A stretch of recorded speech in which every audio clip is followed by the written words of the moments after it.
Being talking, not hearing. I'm sitting talking. Yeah.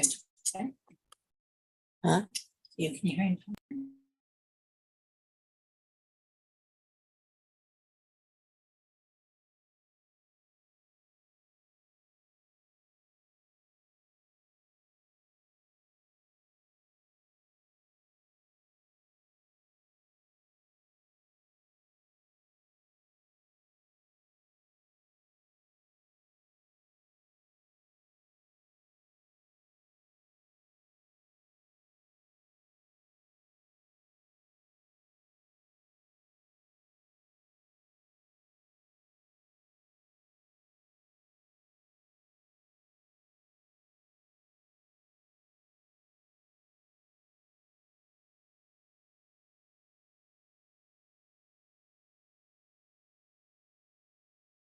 For your goodness and kindness, and how even things like the law that are complicated, how they point to you.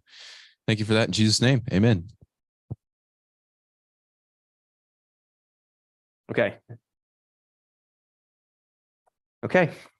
Nice to see you guys all again. Really appreciate the opportunity. I've gotten to do this a couple of times now, and it's always been extremely beneficial for me. Something I really like doing, and so I really appreciate you guys having me out to do Bible Trek. So when Jason announced this was what the seminar was going to be this semester, he let us pick which section of Bible Trek we wanted to do. And so I picked naturally everybody's favorite 3 books in the Old Testament, which is Leviticus, Numbers, and Deuteronomy. So really excited to go through them with you guys today. So yeah, first off, I guess we can just go ahead and jump into the hand signs. I know that you guys have probably done them a million times at this point, but I figured we could just take it from the top and go straight through it. So once we get to the section where it's new, we'll go a little slower, and I'll try to kind of walk you guys through them a little bit more. I'm sure most of you guys are already familiar with them anyway, but we'll just go a little slower at that point. And then we'll go through them through the new ones kind of individually. I'll explain what the sign means, and we'll kind of talk about the history behind it, part of the narrative, kind of what it's talking about. And then if we have time, we'll do a little bit of an explanation at the end, kind of talk about some of the big things, the big themes that are in this section of scripture. So that sound good with everybody? Cool. All right, so let's jump right into the hand signs. So of course, it starts out Bible, 2 parts, Old Testament, New Testament, history, poetry, prophecy, history, epistles, prophecy, creation, fall, flood, confusion, 2000 BC, ancient Near East, Persian Gulf, Salt, Sarah, Abraham, Lot, Terah, Tigris, Euphrates, Sea of Galilee, Jordan River, Dead Sea, Mediterranean, Israel, Ishmael, Isaac, Esau, Jacob, Israel, Joseph, Egypt, Israel, Egypt, 400 years bondage, 1500 BC, Moses meets Yahweh, let my people go, no. Plagues, Passover, Red Sea, Mount Sinai, law, long name, a tabernacle, Levites and priests, offerings and feasts. So here's the new one. So the next one's going to be numbering the faces. So picture that you're looking at a crowd and you're picking people out, numbering the faces. Kadesh oasis. So you're making a palm tree here, kind of like an oasis. Kadesh oasis. 12 spies. Wanders, dies. And then Moab's to the south of the modern nation of Israel. So Moab, pointed out on the map. Moses, second law, dies. Okay, so hopefully everybody feels comfortable with that. We'll go through the new hand signs again right after we kind of talk a little bit more about them. So yeah, so the first one, so we're backtracking just a little bit. So to get a little bit of context, I know Jason already talked about Levites and priests, offerings and feasts just a little bit. So, but Leviticus, the book of Leviticus, you hear it right there in the name, Leviticus. It's essentially, the book is pretty much about the Levites and their priestly duties. So who are the Levites? I'm sure you guys already know this, but just for context, there's 12 tribes of Israel, except there's actually 13, and one of them is the priestly class. So essentially, Israel had 12 sons. One of his sons, Joseph, has 2 sons, and those 2 sons have their own distinct tribes in Israel. And so there's 13 total. And Moses appoints the Levites. He sets them aside. He consecrates them to perform the priestly duties. So the Levites don't get land the same way that the other tribes do. Instead, what they do is they're responsible for the tabernacle. They're responsible for the offerings. They administrate a lot of the priestly things. And so they're kind of scattered all throughout Israel performing priestly duties, but primarily at the tabernacle. So that's kind of the significance of the Levites. So when we say Levites and priests, all priests are Levites. I guess not all Levites are priests, but it just kind of, anyway. All priests are Levites. To be a priest, you had to be a Levite. So it was something you were born into. And then offerings and feasts. We're going to talk a little bit more about this at the end if we have time. That's kind of the thing that trips a lot of people up or makes it hard to get through these books of the Bible. That's why they're not everybody's favorite books of the Bible, unfortunately, because it's hard to read through all of the rules, the regulations, the rituals, that sort of stuff. So hopefully we'll talk about that a little bit more at the end. But yeah, so that's the first hand sign. Levites and priests, offerings and feasts. So Leviticus, the only hand sign we have for that is Levites and priest offerings and feasts. Kind of the main idea of Leviticus is be holy. And again, we'll hopefully talk about that a bit more at the end, but that's kind of what the law is about. It's about, we just sang that song, take my life and let it be consecrated all for thee. So that's kind of what Leviticus is about, is this consecration of the priestly class. So their life is set apart. They're set aside entirely for the priestly service. So that's kind of the main idea in Leviticus. So the next hand sign is numbering the faces. So again, we're kind of picking people out of a crowd. The reason why the book of Numbers is called Numbers is because it starts off with a census. So Numbers chapter 1, verse 2, God commands that Moses and Aaron take a census of all the people. He says, take a census of all the congregation of the people of Israel by clans, by fathers' houses, according to the number of names, every male, head by head, from 20 years old and upward, all in Israel who are able to go to war. You and Aaron shall list them company by company. And so that's how the book of Numbers starts out. There's a lot of numbers. They're not phone numbers. They are numbers of people and animals. So, just an example here of the people of Joseph, namely of the people of Ephraim, their generations, by their clans, by their fathers' houses, yada, yada, yada. Those listed of the tribe of Ephraim were 40,500. So it's essentially just a long list. And it even talks a little bit about how many cattle they have and that sort of thing as well. Or not cattle, camels, sheep, all that sort of stuff. So quite a few numbers, and that's where the book of Numbers gets its name. So that's why we say numbering the faces. We're pretending like we're Moses and we're counting people. Pretty simple. And then Kadesh Oasis. So essentially, to kind of go back and explain the narrative just a little bit. So we remember from last time when Jason talked that the people have just left Egypt. They get to Mount Sinai. God gives them the law. He gives them the long name. There's that really horrible episode where the people kind of rebel and they build the golden calf. So we talked about all that. So from there, the people traveled east, further towards the promised land, and they stop in the Kadesh Oasis. So this is kind of where we're at now. We're in the Kadesh Oasis. So for this one, we do a palm tree. It's an oasis. It's out in the desert. Presumably there's palm trees. That's, I would assume anyway. So at the Kadesh Oasis, they're trying to decide how to proceed forward, right? So they've got to go into the promised land. There's people in the promised land already. God has promised to give them victory over these people. But I guess they want to know what they're dealing with. which maybe was not a good idea. So they send in 12 spies. They pick out 12 guys, one from each of the tribes. And I guess these are pretty noteworthy guys, leaders.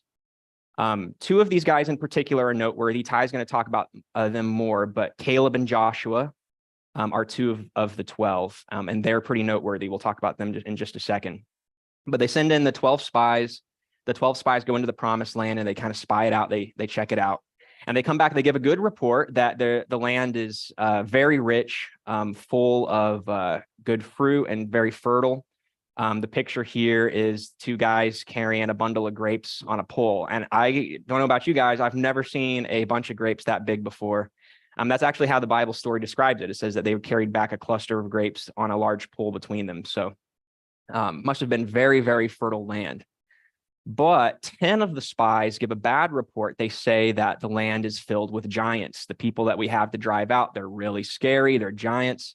It's going to be really tough. We're not going to be able to do it. And the other two, Caleb and Joshua, they say, no, we can definitely do this. Look at how God has provided for us up to this point. We're definitely capable of winning. But the people, unfortunately, listen to the other 10. So I'm going to go ahead and read for you guys what the people say when they hear the report from the 10. Then all the congregation raised a loud cry, and people wept that night. And all the people of Israel grumbled against Moses and Aaron. The whole congregation said to them, would that we had died in the land of Egypt, or would that we had died in this wilderness. Why is the Lord bringing us into this land to fall by the sword? Our wives and our little ones will become a prey. Would it not be better for us to go back to Egypt? And they said to one another, let us choose a leader and go back to Egypt. Now, just think about this. Just think about this for a second. Let's try to get the context. Let's try to get the full effect of what they're saying here.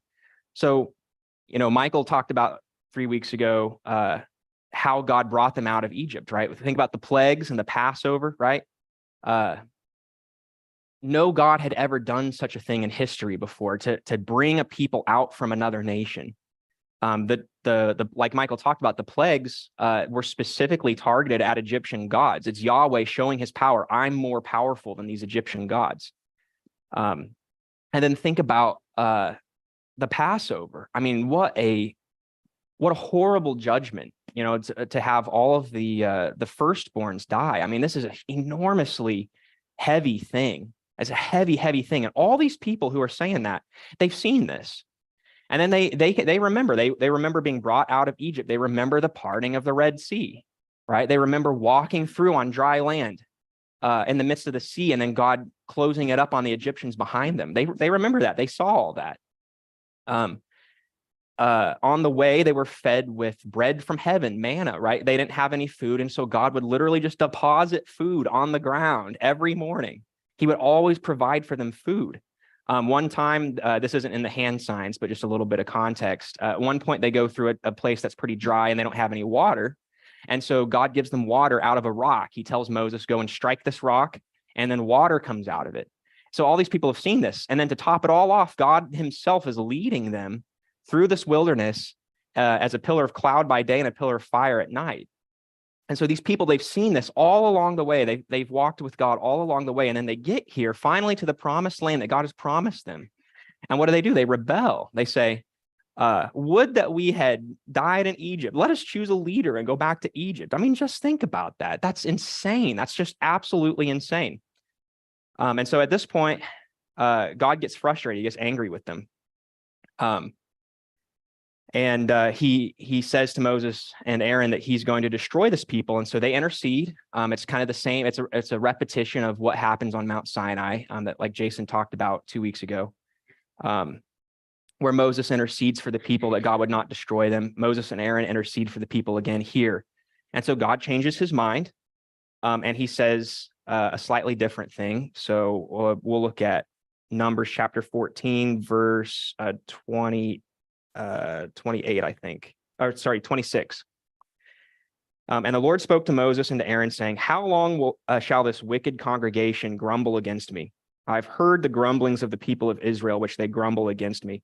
Say to them, as I live, declares the Lord, what you have said in my hearing, I will do to you. Your dead body shall fall in this wilderness, and of all your number listed in the census from 20 years old and upward, who have grumbled against me, not one shall come into this land where I swore that I would make you dwell, except for Caleb and Joshua.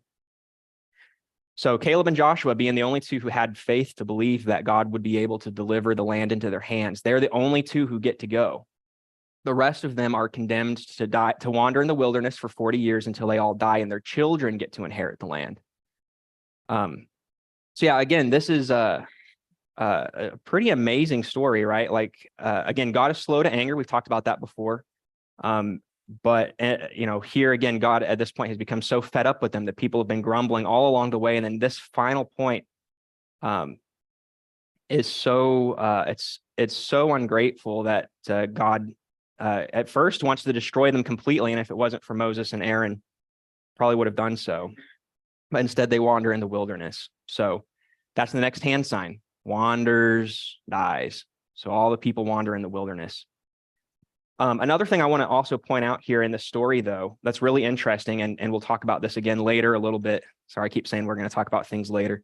We will get there eventually, I promise. So when Moses tells the people, this is what God's decided, you're going to wander in the wilderness and die.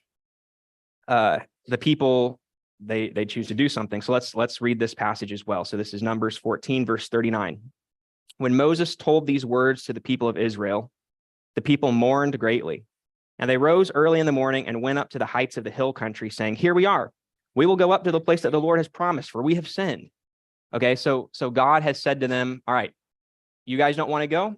Okay, then you're going to wander in the wilderness until your children can inherit the promise. And so Moses tells the people, all right, this is what you guys wanted, so God's going to do that for you. You're going to wander in the wilderness until you die. And they change their mind. They're like, oh, no, we actually do want to go. We want to go in. And they kind of confuse what God's will is here, I think. So they think that what God wants them to do is conquer the land. That's what's really important. What God really wants them to do is to obey. The whole point is that they obey. And so what does Moses say? He says, "Why are you now transgressing the command of the Lord?" Well, hold on. I thought the command of the Lord was to take over the land. Well, it was. The command of the Lord changes. Now you're going to wander in the wilderness. And they're like, no, we don't want that. So we're going to go back to the old command. And Moses says, "Why are you now transgressing the command of the Lord when that will not succeed? Do not go up, for the Lord is not among you." So long story short, they do decide to go ahead and go up, and God's not with them, and they're defeated. I think that's just a little spoiler alert. I think that's kind of the big theme. That's a really big theme in this narrative, Leviticus, Numbers, and Deuteronomy, is obedience. God, he has demonstrated himself again and again and again to be faithful. The right thing to do would be to have faith in God, to put their trust in God, but instead they disobey. And then so God gives them a new commandment. Okay, this is what I want you to do now. And then they disobey again. They don't understand that the whole point of this is obedience. It's not about conquering the land. It's about obeying. And so they reap the reward for that disobedience, and they're defeated. So that's kind of what you see. So that's a little spoiler alert. We'll get there eventually, but yeah. So that's wanders, dies. Psalm 95. Okay, so this event that happens, we talked about it very shortly here, right? It took 5 minutes, but this is an enormously important event in the Old Testament. This gets talked about all the way up through the end of the Bible. The faithlessness of the people here is used as an example over and over and over again. Here in Psalm 95, David's talking about it. He says, "Today, if you hear his voice, do not harden your hearts, as they did at Meribah and as they did in the day of Massah. For 40 years he loathed that generation and swore in his anger, truly they shall not enter my rest." So this is the result of disobedience. I mean, really serious disobedience. Again, this isn't like, God was asking them to do this small thing and they kind of delayed for a little bit and dragged their feet and then eventually got around to it. No, this is serious disobedience. God has again and again and again given them proof of his faithfulness, given them proof of his abilities. And they have again and again and again grumbled and complained and refused to do what he said. So yeah, this gets used as an example a lot. Here, David's using it as an example in the book of Hebrews, which we'll take a look at the end. They talk about that, or the author of Hebrews, whoever it may be, talks about that quite a bit. So Yeah, this is enormously important. So yeah, that's the book of Numbers. So the hand signs are numbering the faces, Kadesh Oasis, 12 spies, wanders, dies. So kind of the theme of Numbers is wandering. So then the next hand sign is Moab, Moses. So Moab is kind of to the southeast a little bit of the Promised Land, and it's a big plain, mostly desert. And this is so the people wander in the wilderness for 40 years until their children are mature, and they're capable of going into the Promised Land. And the last place on their very long circular journey is Moab. So there's actually a list at the end of Numbers, which I will not read to you, but it's a list of all the places on their journey that they go. And the last one is Moab. So this is kind of where they stop. So here, Moses, he gives the law again for the new generation. So essentially what he's doing is all of the parents, all of the older generation who was there when he received the law the first time and they heard it the first time, they've all passed away at this point. And so Moses is retelling the law for the new generation. That's literally what Deuteronomy means. It means second law. That's why that's our hand sign, second law. So Deuteronomy, second law. So Moses retells the law for the new generation. Of course, one of the most important verses in the Old Testament is Deuteronomy chapter 6, verses 4 through 5. Hear, O Israel, the Lord our God, the Lord is one. You shall love the Lord your God with all your heart, with all your soul, and with all your strength, and love the Lord your God with all your heart, with all your soul, with all your might. So, yeah, that's an extremely important verse. Of course, those of you guys who are familiar with the New Testament, you know that when Jesus asks the scribe to summarize the law, what's all the law and the prophets? How would you summarize it all? This is the greatest commandment: love the Lord your God with all your heart, with all your soul, with all your might. So this is a hugely important thing. And Moses goes on to say, when you're walking by the way, and when you're sitting down, and when you're eating, when you're going through the gate, every part of your life, you're supposed to meditate on this. It's supposed to be on your head and on your hand. So it's supposed to be something that you're constantly thinking about, and something that influences the things that you do, the sort of stuff that you go about your day doing. So yeah, enormously important. But yeah, so Moses gives the law the second time. That's Deuteronomy, and then he dies. Now, some of you guys might be wondering, well, why didn't Moses get to go into the land? Well, same thing. God, again, there's a very similar situation where the people are going through a place where they don't have water, and they pray for water. And God says to Moses, I want you to speak to this rock and water will come out of it. But Moses gets so angry that he does the same thing he did the first time, and he strikes the rock. And so God is because of Moses' disobedience, Moses is also not allowed to go into the land. And so Moses actually dies in Moab. He goes up on a mountain so that he can look into the promised land, but he does not actually get to go. So again, there's that theme of obedience, and how seriously God takes it in this story for sure. So yeah, second law dies. So Deuteronomy, again, means the second law. The hand signs are Moab, Moses. Second law dies. Okay. So yeah, let's run through real quick the new hand signs, and then we'll put it all together again, just to make sure everybody's got feels pretty comfortable with them. So the new hand signs, we'll start from the tabernacle just so we kind of can tie it in more easily. So tabernacle, Levites and priests, offerings and feasts, numbering the faces, Kadesh Oasis, 12 spies, wanders, dies. Moab, Moses, second law, dies. Okay, you guys feel pretty good about that? Okay, all right, so let's go ahead and take it from the top. We'll just go through the whole thing, and we'll go all the way through to the signs we just did. All right, sound good?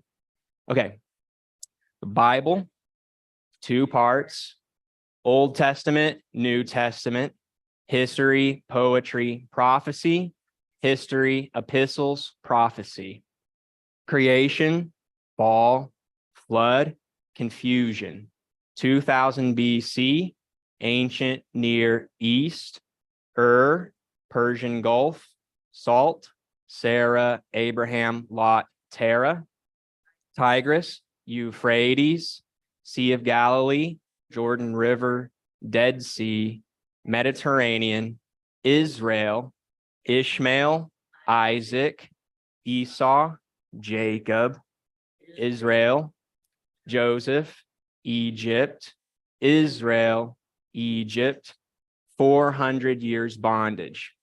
1500 BC, Moses meets Yahweh. Let my people go. No.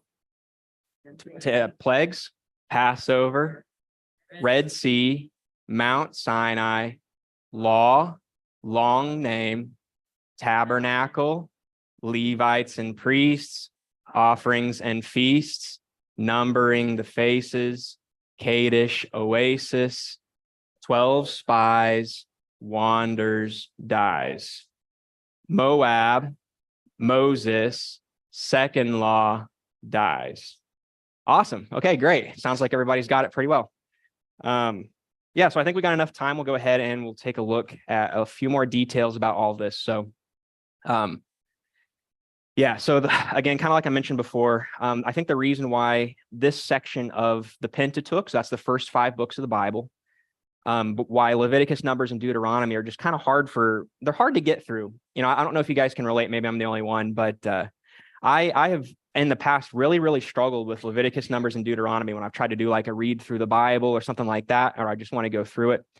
I always struggle, and I've been part of one in my life, but I hardly ever see anybody doing a Leviticus study. You know, like when you get together with your friends to do a Bible study, it's pretty rare that everybody's like, let's go through Leviticus. Yeah.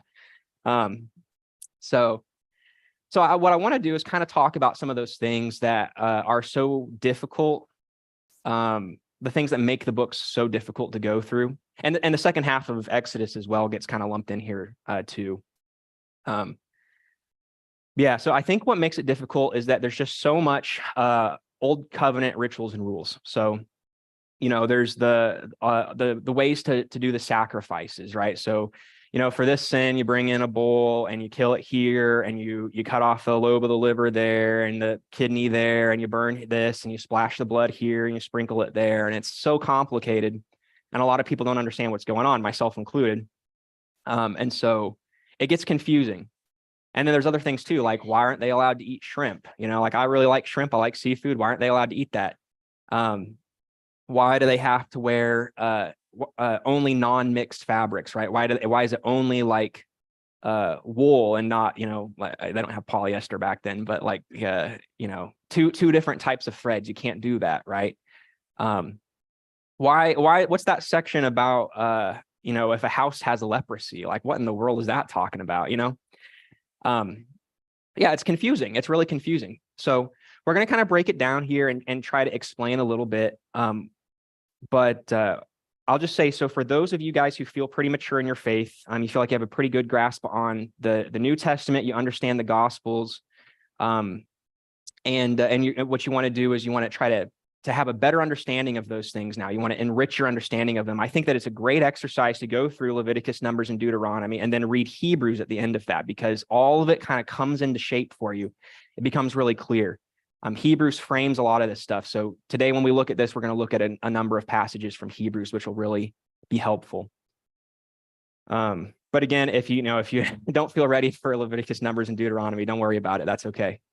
But yeah, so Jason kind of mentioned this 2 weeks ago when he talked about the Old Covenant. So there's 3 essential purposes for a lot of the rules. So separation, purity, and morality. So what we mean by separation is that it makes the people of Israel distinctly different and separate from the other nations. So something like, for example, one of the rules is that they have to wear 4 tassels on their cloak. A tassel is kind of like one of those little dangly things. You see them on like women's cardigans and stuff like that sometime. But back then it was a commandment. You have to wear 4 tassels on your cloak. Why? What's the point of that? Well, part of it is that it makes them separate and distinct from the other people. When you're looking around and you see people, you can say, oh, this is a person who's from Israel because he's got the tassels. He's got the hair's cut exactly like the law talks about. You know him right away. You know that he's set apart, he's separate, he's distinct. And again, you might be wondering, okay, well, what's so important about that? Why is it so important that they have separation? Well, we'll talk about that in a second. That has to do with those higher principles. So the second category is purity. So when we're talking about purity in this context, it doesn't mean like what we mean by like purity culture or sexual purity, that kind of thing. What we're talking about is like cleanliness. Like, so just think really basic cleanliness. Okay. So like where you go to the bathroom, right? That's actually a law that the people were supposed to go to the bathroom outside the camp. The reason is because of these, God wants them to be healthy, essentially, right? Like this is what purity is about. So there's rules for dealing with leprosy. Like somebody gets a disease, it's a contagious disease. What do we do? And they're very detailed, and they're actually extremely useful, helpful laws to keep the people from getting sick.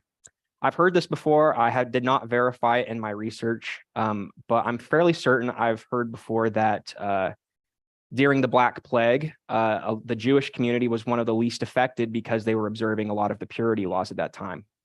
So proper ways to bury a dead body, stuff like that. I mean, these are all purity laws. They have a very practical effect.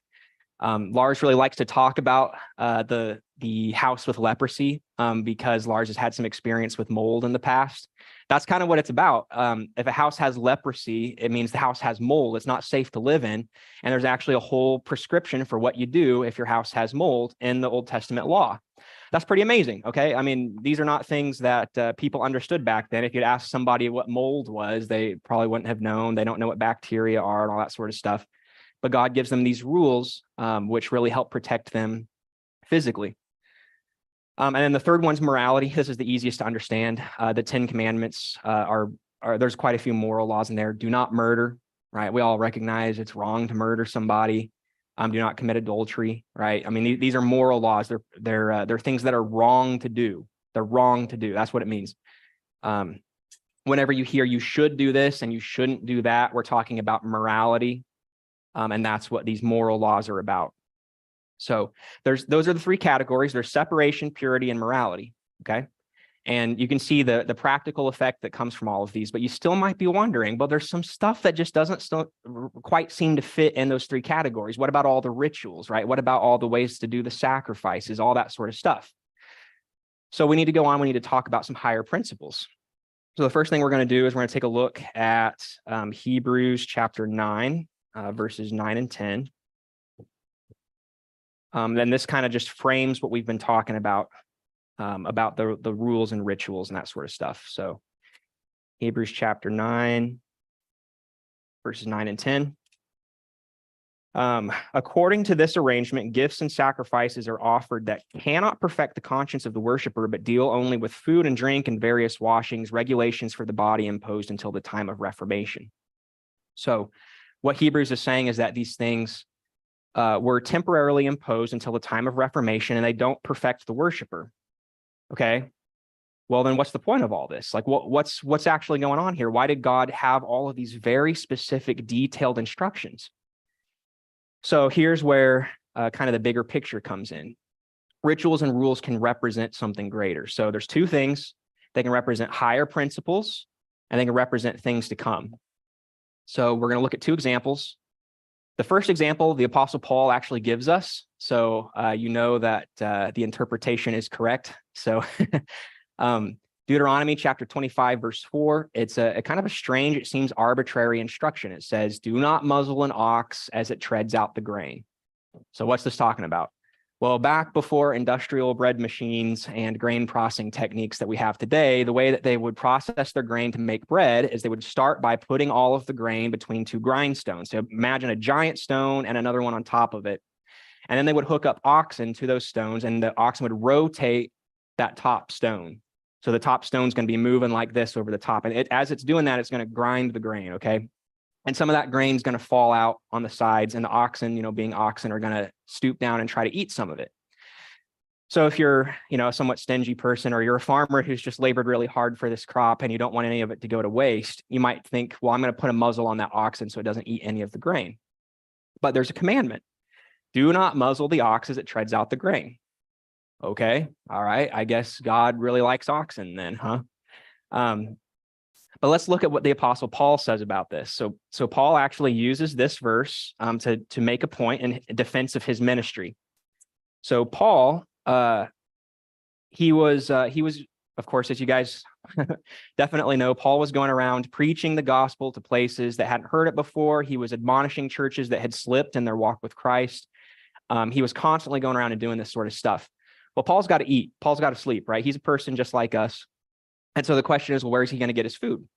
So Paul was a tent maker by trade, and so he would often preach by day and work by night, I assume, and make for himself a living. But the people were still accusing him. They were saying, Paul's just doing this for selfish reasons, and he's just trying to make money off of us and all that sort of stuff. And Paul's saying, look, as a pastor, shouldn't I have a right to eat? Shouldn't I have a right to take some sort of material thing for myself?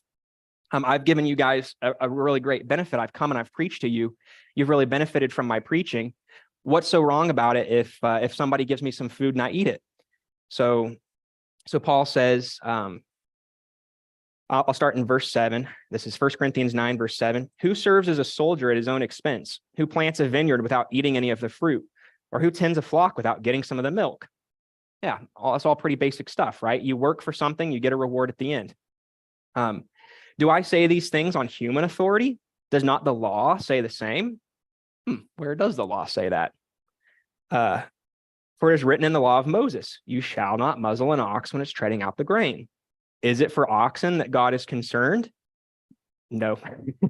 Does he not certainly speak for our sake? It is written for our sake, because the plowman should plow in hope and the thresher thresh in hope of sharing in the crop.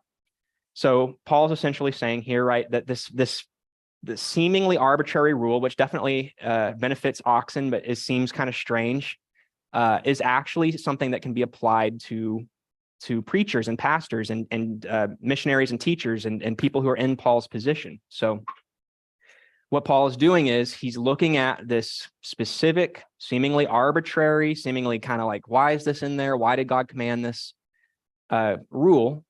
And he's taking a general principle out of it. He's getting a higher principle out of it, essentially. So he's looking at, what's this actually saying? Let's generalize this. Let's see if there's a higher principle embedded in it that we can apply in more circumstances, something that's going to make more sense, I guess, of that seemingly arbitrary rule. So there's actually a ton of different commandments that you can really easily see this in. This is just one example, but actually there's quite a few in Leviticus, Numbers, and Deuteronomy where you're like, I don't know what the deal is with that. One example is you shall not boil a goat in its mother's milk. I'm sure you guys have stumbled across that one. It seems so strange. It's like, why? What's the point of that, right? Like, what's the big deal? But let's just think about it for a second, okay? What's a baby goat's mother's milk supposed to do? It's supposed to feed the goat, right? Exactly. So boiling the baby goat and the very thing that's supposed to feed it is especially bad, right? So we can get at this broader general principle out of it, that something that's supposed to give life should not be used to harm, right? It should not be used to destroy or to take life. So that's a way that we can get a general principle out of a seemingly arbitrary law. That's just one example. There's many others. I won't go into all of them. So that's an example of higher principles. And then there's things to come. So what am I saying what do I mean when I say things to come? That means like spiritual realities that we don't yet see. So the best place to kind of see this is going to be Hebrews. So Hebrews is really pretty much all about this kind of stuff. So we'll look at 3 verses here. So Hebrews 10:1, 10:12, and 10:14. So this is 10:1. For since the law has but a shadow of the good things to come instead of the true form of these realities, it can never, by the same sacrifices that are continually offered every year, make perfect those who draw near. So it's saying that those rituals that were being followed, where you gotta, if you sin, you go to the temple and you take with you certain types of animals, and the priest has to do the sacrifice, the offering in a certain way. The once a yearly offering from the high priest when he goes into the Holy of Holies, all this sort of stuff. It can't make us perfect. That's what Hebrews 10:1 is saying. These things are a shadow of the good things to come. Okay. Well, okay. So what's the good things to come? We'll look at verse 12. But when Christ has offered for all time a single sacrifice for sins, he sat down at the right hand of God. And then verse 14, for by a single offering, he has perfected for all time those who are being sanctified. So look at how it's being compared, right? You have the Old Testament, the Old Covenant law with all of the sacrifices and offerings that were performed regularly, often. And then that's compared against Jesus, who offers one time a sacrifice that makes perfect for all time. So that means what the author of Hebrews here is saying is that the old covenant rules and rituals, they actually represent, they point forward towards to what was going to come, which was Jesus, towards the true sacrifice, the things that really can make us perfect. So here's the high priest and the Holy of Holies offering a sacrifice. This picture's not quite right because it's got is that called a menorah? Is that right?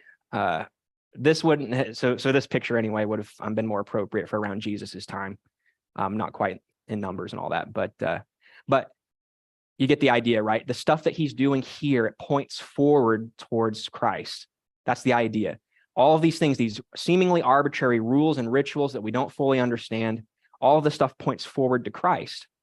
They're physical things that represent spiritual realities, things that are to come.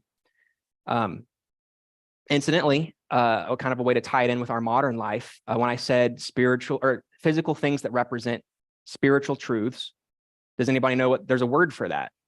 Anybody know it? It's called a sacrament. So a sacrament is a physical thing that represents spiritual truth. So one that we're all familiar with is the Lord's table. When we take the cup and we eat the bread, what are we doing? We're participating in a physical thing that represents a spiritual reality. Same thing with baptism. When we go into the water, what does it represent? It represents two things. It represents us being buried with Christ, and it also represents being washed clean from our sins. So those are called sacraments. So the way that you can look at a lot of the Old Testament rituals and rules as sacramental. They're pointing forward towards Christ. They're physical things that represent spiritual realities. And there's lots of examples of that in Leviticus, Numbers, and Deuteronomy. If you're paying close attention as you're going through, you'll be able to see some really obvious ones. It's really, really fascinating, and it's extremely interesting. In my opinion, this is just something that makes our faith so much more rich. It gives it so much more context, and it helps it. I don't know. It's just amazing to me that God has been planning this for so long. Even in the way that he constructed the tabernacle and all this stuff, in these little details, there's stuff that points forward to Jesus and to what's to come. I mean, that's just beautiful. That's so amazing. I really, really love reflecting on this. Okay, so that's kind of an explanation of the law. Hopefully that all makes sense. Okay, everybody feels okay with that? All right. Of course, there's still going to be stuff that you're like, I don't understand what this is about. Why are they allowed to eat this fish and not that fish? Okay, I don't know. I'm not sure. I am not a Hebrew scholar. I haven't thought in great detail about that. But the author of Hebrews is indicating that all those things, all those details, those fine details that seem so arbitrary, they're not arbitrary. They point forward to Jesus. Okay, so now let's summarize the whole thing. Let's get the narrative, the law, all of that. Let's just kind of tie it up with a nice big bow. That's what I like to do. Not always possible, but we'll give it a shot. So what's the big idea here? It's obedience. So the people, God brought them out of Egypt with a mighty hand and an outstretched arm. He did signs and wonders, amazing things, and they still disobeyed. And it's, again, I've been harsh with them in my talk about them, but this is stuff that I do too. I know God's calling me to do something and I disobey. This is common to humans. So what I want to do is I want to compare what Jesus did with what the people did in Numbers. And let's just kind of look at some of the contrast so we can see from Jesus's life, because Jesus was perfectly obedient. What did he do versus these people who were disobedient? So Philippians chapter 2, 5-8. I'm sure a lot of you guys know this one. It says, but have this mind among yourselves, which is yours in Christ Jesus. For although he was in the form of God, he did not count equality with God a thing to be grasped, but he emptied himself by taking the form of a servant and being found in the likeness of men. And he humbled himself to the point of obedience, He humbled himself to the point of death, even death on a cross. So Jesus was obedient to death. He obeyed his Father to the point of death. Let's contrast that with what the people say in Numbers chapter 14. Sorry, 1 second while I find it.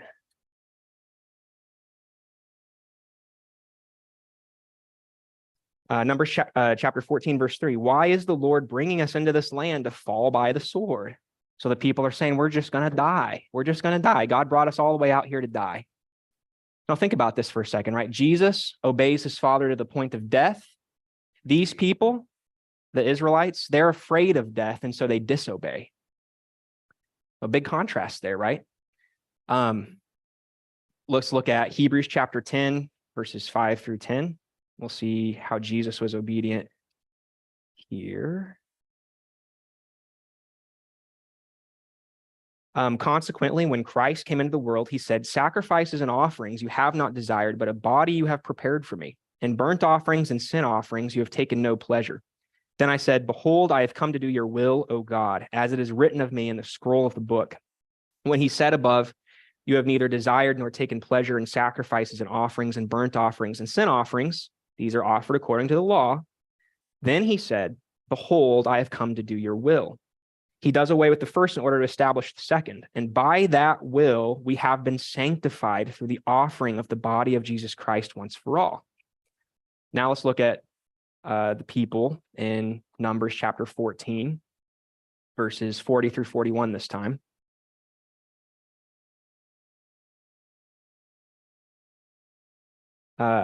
So again, this is for context. This is when Moses has told them that God has condemned them to wander through the wilderness.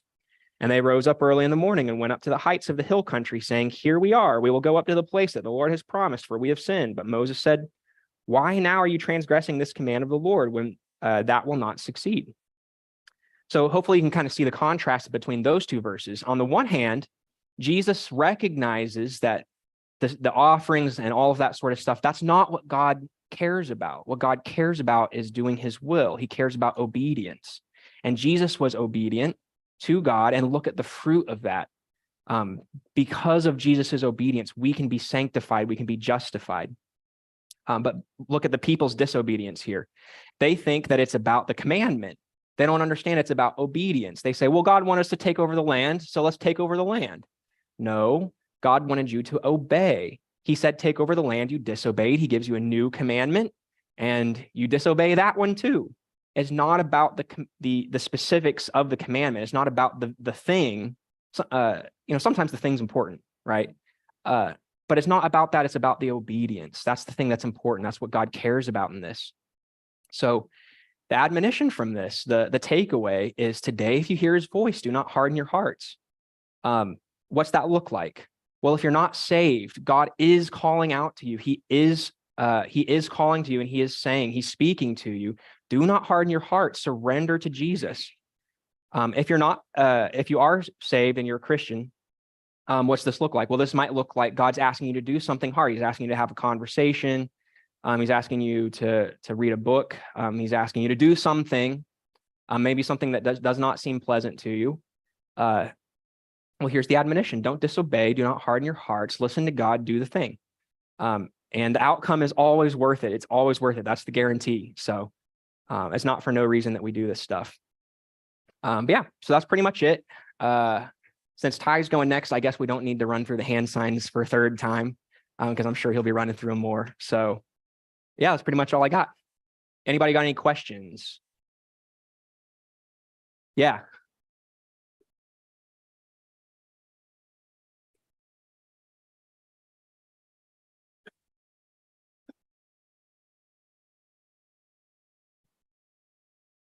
Bill's going to ask me a hard question. I know it.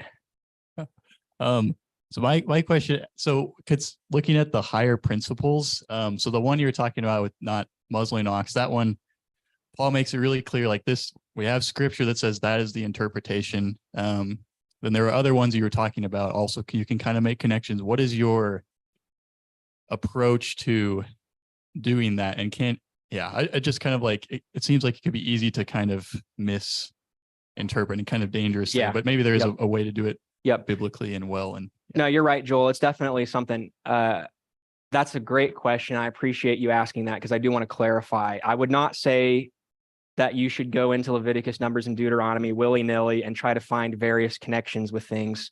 That's a bad idea. Don't do that. We should be responsible. I think for the most part, a lot of them are fairly obvious. Like if you just think about it for a little bit, you can connect it with a higher principle. And part of that is knowing what the higher principle is. Okay, so it's like you kind of have to know the answer and then you draw the connection between the two. It helps provide richness, I guess. It's not necessarily for like discovering new principles. But yeah, that's a good question, Joel. I'm not sure maybe Tad or Jason has a better thought on that, how to do that. But what I would say is just don't go too crazy. Don't, willy-nilly try to find connections and make up doctrine and that sort of stuff. That's not what I'm talking about. What I'm trying to say is that there's principles in the Old Testament that you can extrapolate more general ideas from. It's usually pretty simple. It's usually pretty straightforward. I don't think we need to overcomplicate it to, get all sorts of crazy stuff. That's a great question. Thanks, Joel. Anybody else have any other? Abby?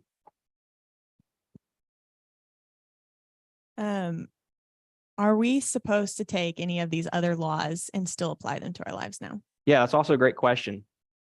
So in a way, they do still apply, right? In that they show us, they point towards Christ. So as we read in Hebrews, Hebrews chapter 9, verse 10 says, all of these things, they don't perfect us. They're instituted until the time of Reformation, the time of Reformation being when Jesus arrives on the scene. So Jesus fulfills the law. All of these things that are pointing towards him, they're fulfilled. And they still point towards him. They still, these are still things that we can look at and we can recognize that they point towards Jesus. But if you're asking, can I eat shrimp? Yeah, absolutely. That's not what this is about. That's not how to properly apply that. The principle behind it still applies. So again, God is trying to separate the people. Why does God care about that? Why does God care about the people being separate? Well, because God's holy, right? And so when we surrender to him, we consecrate ourselves for him, right? We become, we essentially become the priests that are doing the priestly, the priestly things. We're the ones who are actually doing that. We're consecrated to him. We're set apart. So the principle of separation, it gets applied in our lives and it looks like holiness. We are now set apart for the service of God. That looks different, right? We're not offering sacrifices. We're not doing that sort of stuff. But what we are doing is we're sacrificing our bodies, right? Romans chapter 12, verse 1 says, but I admonish you, brothers, offer your bodies as a living sacrifice. Is that the right? Okay. Yeah. Offer your bodies as a living sacrifice to God. We become the sacrifice. Jesus is the sacrifice that saves us. And now we offer ourselves as a sacrifice in return. So yeah, it's in a sense, the principles that are behind the law still apply today, but the actual rules of the law, they do not. With the exception kind of the moral law, right? It's still wrong to murder people, right? We recognize that. It's still wrong to commit adultery. Pretty simple stuff. Okay. And again, you find a lot of that stuff in the New Testament too. So it's not ambiguous. Yeah. Any other questions? That's a great one, Abby. Thanks. Okay. Oh, Ty.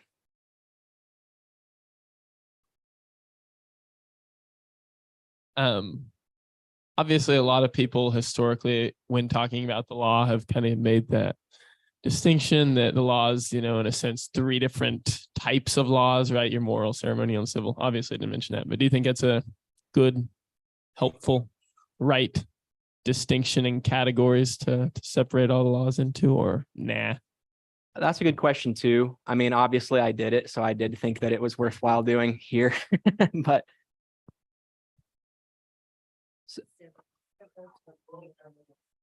oh, I'm sorry. Yeah, okay. Sorry, I did not talk about those categories. I apologize. No. Yeah, sorry. I thought that you were talking about those 3 categories, the separation, purity, and morality. Yeah, it's a good question, Ty. Actually, I'm really not sure. I haven't studied that very carefully, so I probably should not offer an answer. I apologize. Yeah, sorry about that. Okay. Unless anybody else has got any other burning questions.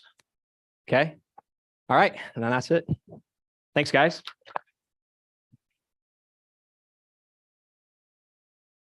Yep. 5-minute break.